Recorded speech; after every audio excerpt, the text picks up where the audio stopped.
Como siempre, ha aparecido una historia sobre el escritorio de mi sala y entraremos entonces a las estancias de lo inusual. Tu opción es acompañarme por el borde de lo desconocido para contemplar paisajes insondables y fascinantes. Neoculto.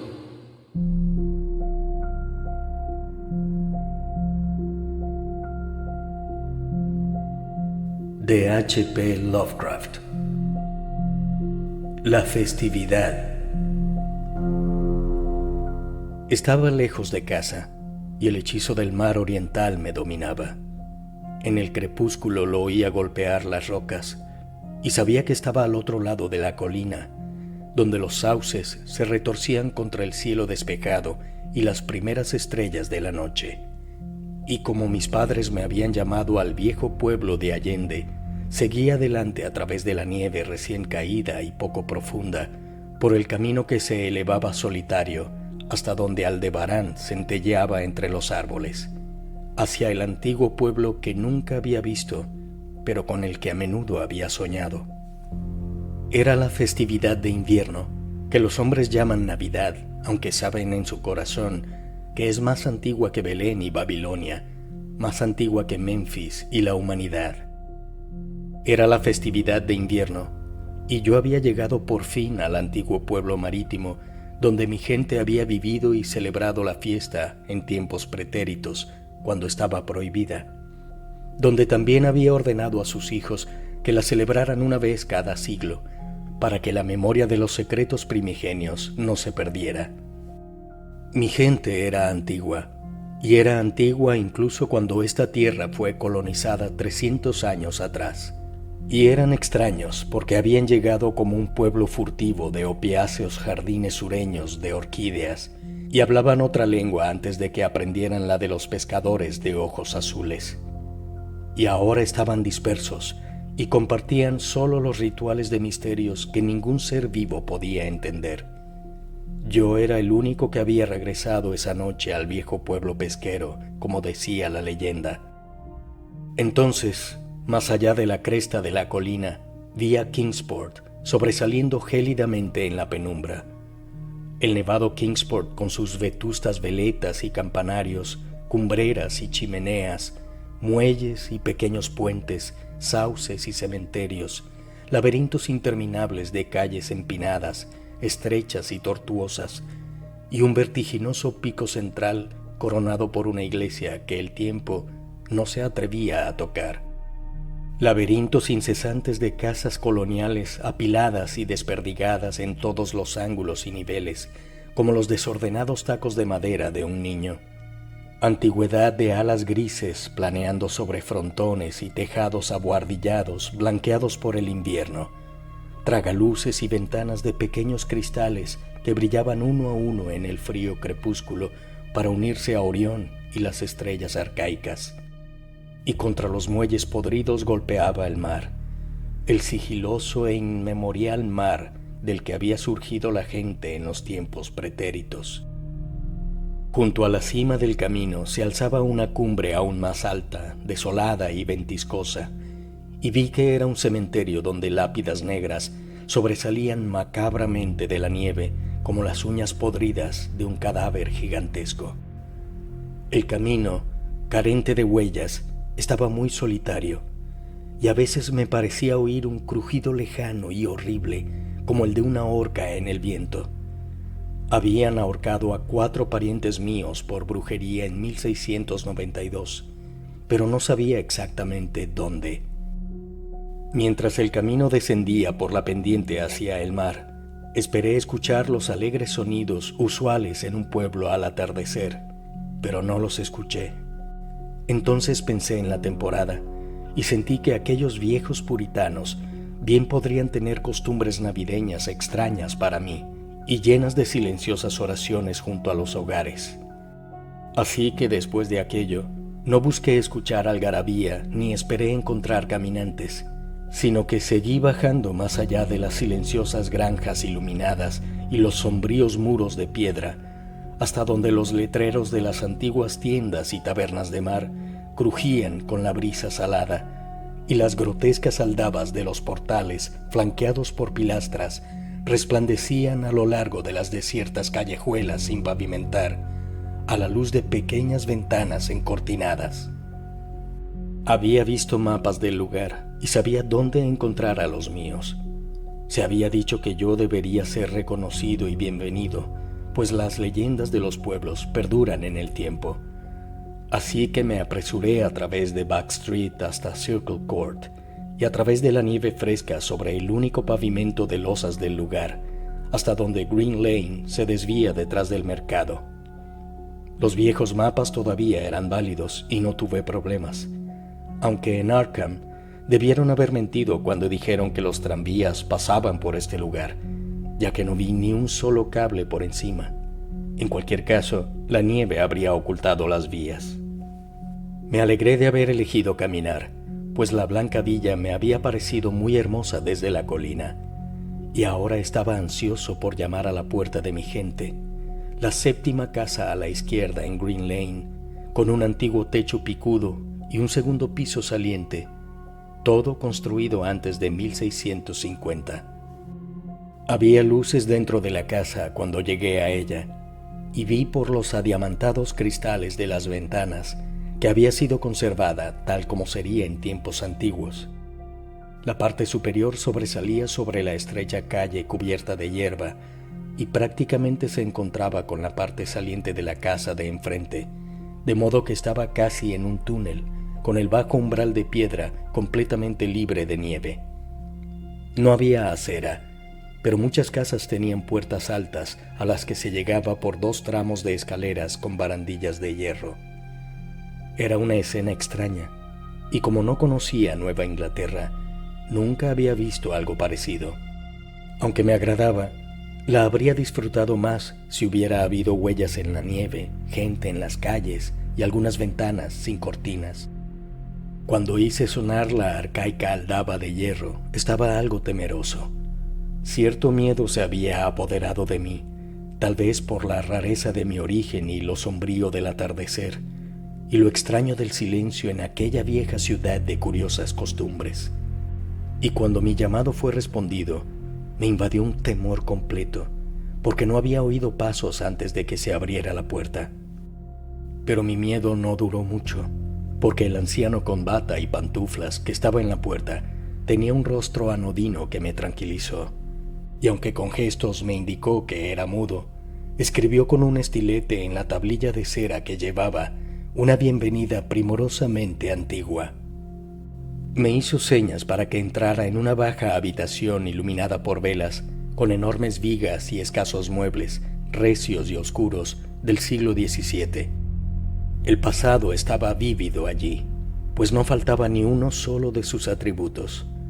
Había una cavernosa chimenea y una rueca ante la cual una anciana encorvada, con un suelto camisón y un profundo bonete, estaba sentada de espaldas a mí, hilando en silencio a pesar de la época festiva. Una indefinida humedad parecía flotar en la estancia, y me extrañó que no hubiera fuego encendido. Un banco de respaldo alto daba a la hilera de ventanas encortinadas de la izquierda, y parecía estar ocupado, aunque no estaba seguro.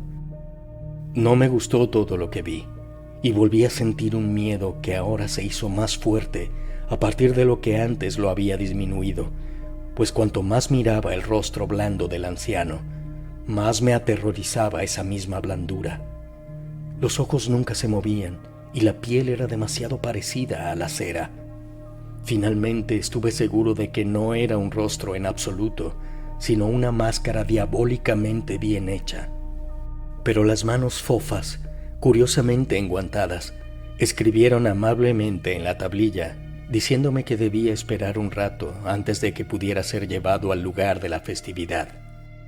Señalando una silla, una mesa y una pila de libros, el anciano abandonó la habitación, y cuando me senté a leer, vi que los libros eran vetustos y mohosos, y que incluían al viejo y salvaje Maravillas de la Ciencia de Morrister, el terrible Sadducismus Triumphatus de Joseph Glanville, publicado en 1681, el impactante Dimonolatreia de Remigius, impreso en 1595, Y el peor de todos, el Necronomicon del árabe loco Abdul al-Hazred, en la prohibida traducción latina de Olaus Wormius, un libro que nunca había visto, pero del que había oído murmurar cosas monstruosas.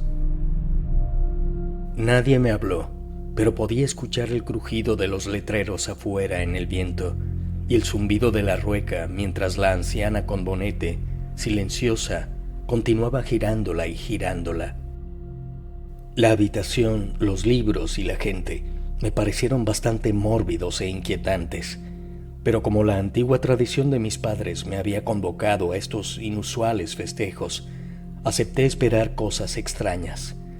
Así que traté de leer, y pronto quedé trémulamente absorbido por algo que encontré en ese maldito Necronomicon, un pensamiento demasiado espantoso para la cordura o la conciencia.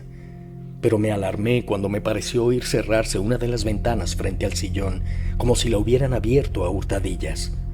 Pareció seguir un zumbido que no era el de la rueca de la vieja, pero fue casi imperceptible, ya que la mujer giraba la rueda muy fuertemente y el viejo reloj había estado sonando.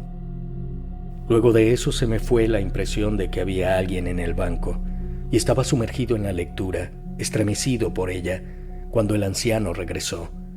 Llevaba unas botas y un holgado traje antiguo, y se sentó en aquel mismo banco de modo que no podía verlo. Fue ciertamente una espera nerviosa, y el blasfemo libro en mis manos duplicaba esa sensación.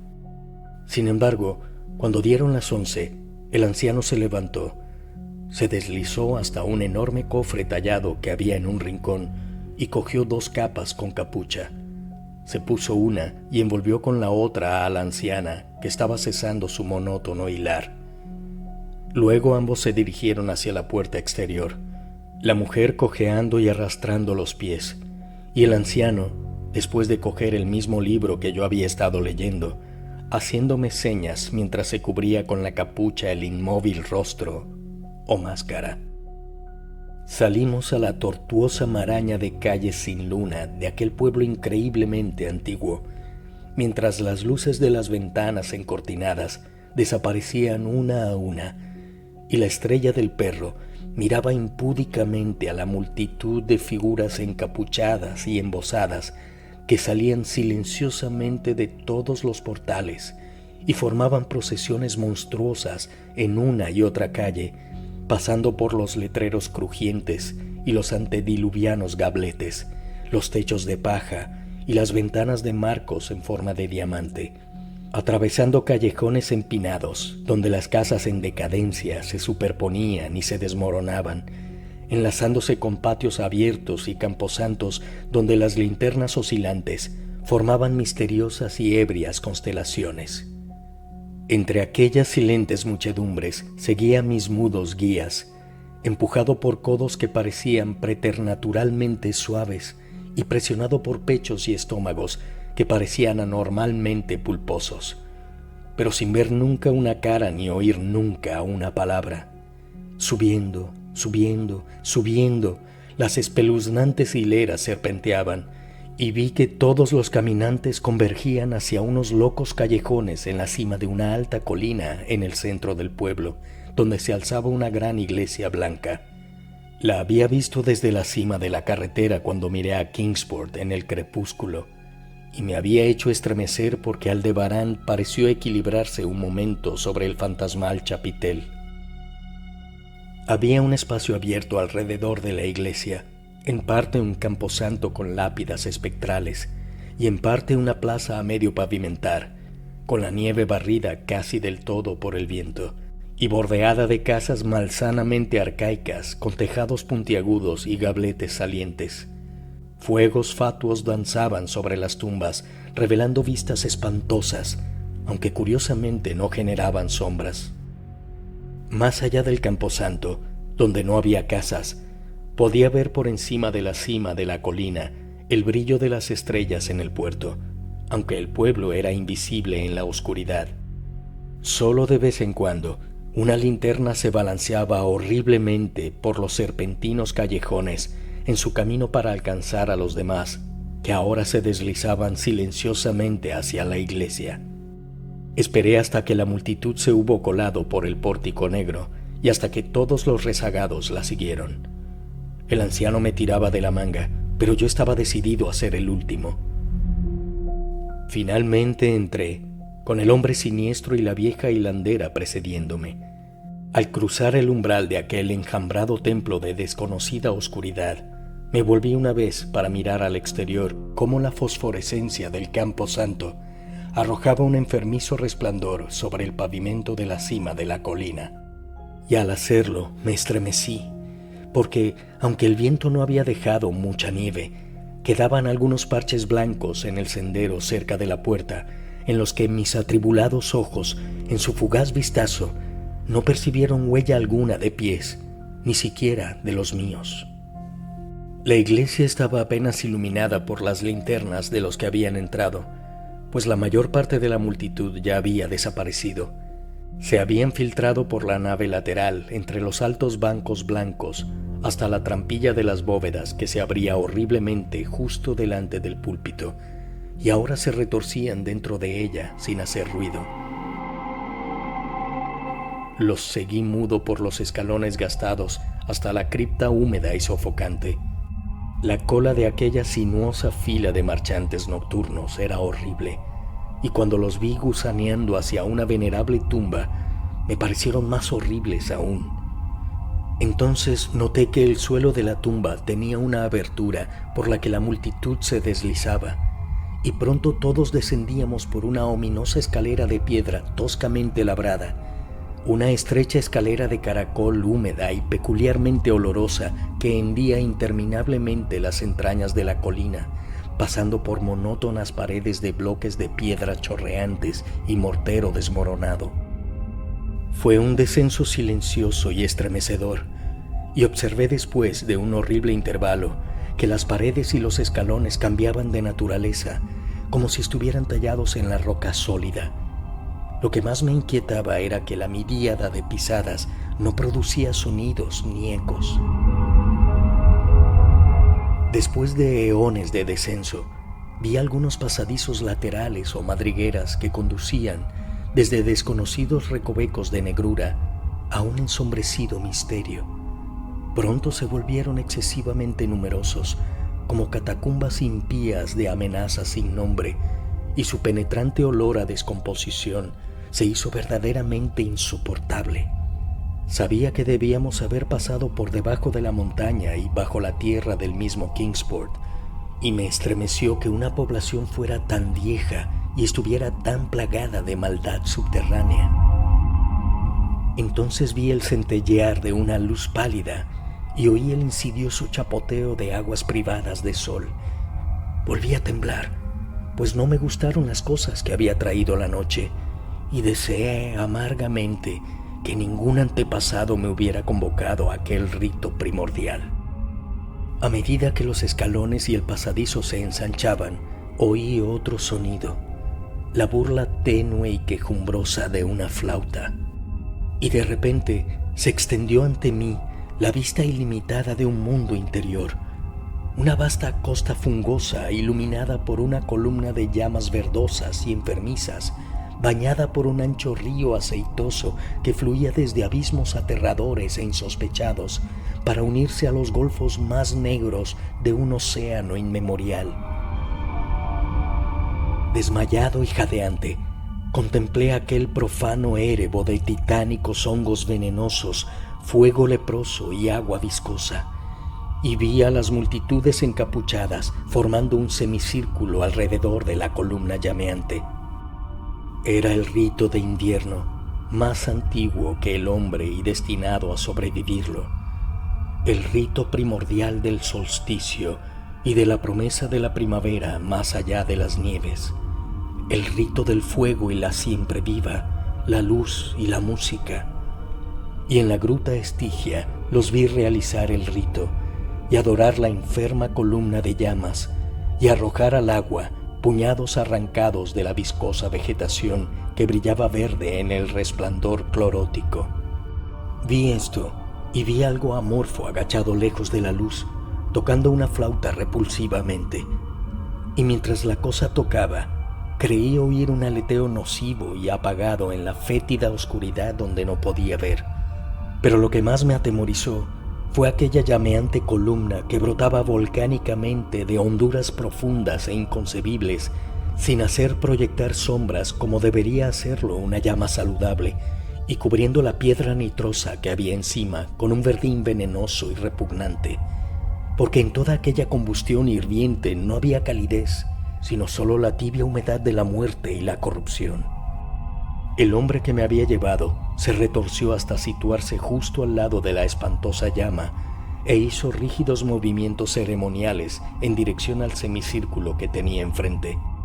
En ciertas etapas del ritual le hacían reverencias serviles, especialmente cuando sostenía sobre su cabeza el aborrecible Necronomicon que había llevado consigo.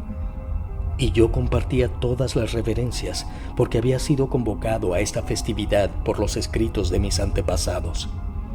Entonces el anciano hizo una señal al flautista que medio se veía en la oscuridad, y éste cambió su débil zumbido por uno en otro tono, apenas más fuerte, precipitando así un horror impensable e inesperado.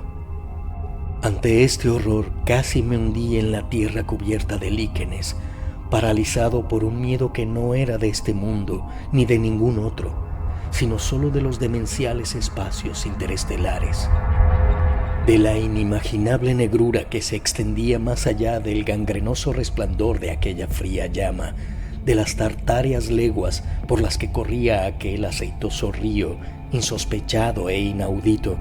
Surgió rítmicamente una horda de criaturas aladas híbridas, domadas y amaestradas, que ningún ojo ni cerebro sano podría jamás comprender ni recordar por completo. No eran del todo cuervos, ni topos, ni buitres, ni hormigas, ni vampiros, ni seres humanos descompuestos, sino algo que no puedo ni debo recordar. Se desplazaban pesada y torpemente sin fuerzas, mitad con sus patas palmeadas, mitad con sus alas membranosas. Y mientras alcanzaban a la multitud de celebrantes, las figuras encapuchadas las cogían y las montaban, y se alejaban cabalgándolas una a una por las extensiones de aquel río sombrío, hacia pozos y galerías de pánico, donde manantiales venenosos alimentan cataratas pavorosas e inescrutables. La vieja hilandera se había ido con la multitud, y el anciano se quedó solo porque yo me negué cuando me hizo señas para que tomara un animal y cabalgara como el resto. Vi cuando me levanté tambaleándome que el flautista amorfo había desaparecido de la vista, pero dos de las bestias esperaban pacientemente a mi lado. Mientras me resistía a su invitación, el anciano sacó su estilete y su tablilla y escribió que él era el verdadero representante de mis padres y el que había fundado el culto del invierno en ese antiguo lugar, que se había decretado que yo regresara y que los misterios más secretos aún estaban por realizarse. Escribió esto con una letra muy antigua, y al yo seguir dudando, sacó de su holgada túnica un anillo con sello y un reloj, ambos con mi escudo familiar, para demostrar que él era lo que decía. Pero era una prueba espantosa, porque sabía por viejos documentos que ese reloj había sido enterrado con mi pentabuelo en 1698. Al momento, el anciano se quitó la capucha y señaló el parecido familiar en su rostro, pero yo me estremecí, porque estaba seguro de que aquel rostro no era más que una diabólica máscara de cera. Los animales ahora se agitaban y rascaban inquietos los líquenes, y vi que el anciano estaba inquieto también. Cuando uno de ellos comenzó a bambolearse y a alejarse, él se volvió rápidamente para detenerlo, de modo que la brusquedad de su movimiento desprendió la máscara de cera de lo que debería ser su cabeza. Y entonces, como aquella pesadilla se interponía entre mí y la escalera de piedra por la que habíamos bajado, me arrojé al oleaginoso río subterráneo que burbujeaba de alguna forma hacia las cuevas del mar. Me arrojé a ese pútrido jugo de los horrores internos de la tierra antes de que la locura de mis gritos pudiera derrumbar sobre mí todos los osarios que aquellos golfos de peste podían ocultar.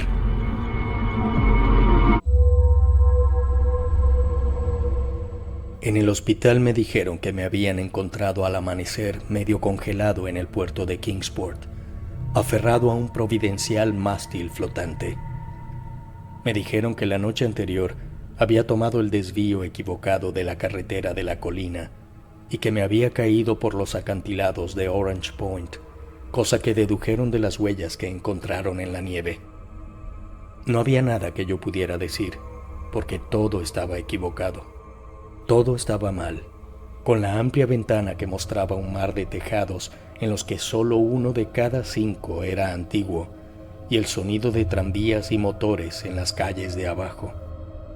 Insistieron en que aquello era Kingsport, y no pude negarlo. Cuando me puse delirante al oír que el hospital estaba cerca del viejo camposanto de Central Hill, me enviaron al Hospital St. Mary de Arkham, donde podría recibir mejores cuidados. Me gustó ese lugar, porque los médicos eran de mente abierta e incluso me prestaron su influencia para obtener en la biblioteca de la Universidad de Miskatonic la copia cuidadosamente protegida del objetable Necronomicon de Alhazred. Dijeron algo sobre una psicosis y estuvieron de acuerdo en que era mejor que sacara cualquier atormentadora obsesión de mi mente. Así que volví a leer aquel terrible capítulo y me estremecí doblemente porque no era nuevo para mí. Ya lo había visto, indicaran lo que indicaran las huellas en la nieve, y era mejor olvidar dónde lo había visto. Nada en las horas de vigilia podía recordármelo, pero mis sueños están llenos de terror a causa de frases que no me atrevo a repetir. Solo me atrevo a citar un párrafo, traduciéndolo como puedo del torpe bajo latín de la edición. Las cavernas inferiores, escribió el árabe loco, son insondables para los ojos que ven, pues sus maravillas son extrañas y terribles. Maldito el suelo donde los pensamientos muertos viven reencarnados, nuevos y singulares, y maléfica la mente que no está alojada en una cabeza. Sabiamente Ibn Shakabak dijo que feliz es la tumba donde ningún mago haya sido, y felices las noches de la ciudad cuyos magos son todos cenizas, pues de antiguo se dice que el alma vendida al diablo no se apresura a abandonar su recipiente de carne, sino que ceba e instruye al mismo gusano que roe, hasta que de la corrupción brota una hórrida vida, y los torpes carroñeros de la tierra se vuelven hábiles para vejarla y se hinchan monstruosamente para plagarla. Grandes agujeros se cavan en secreto donde deberían bastar los poros de la tierra, y han aprendido a caminar cosas que solo deberían arrastrarse.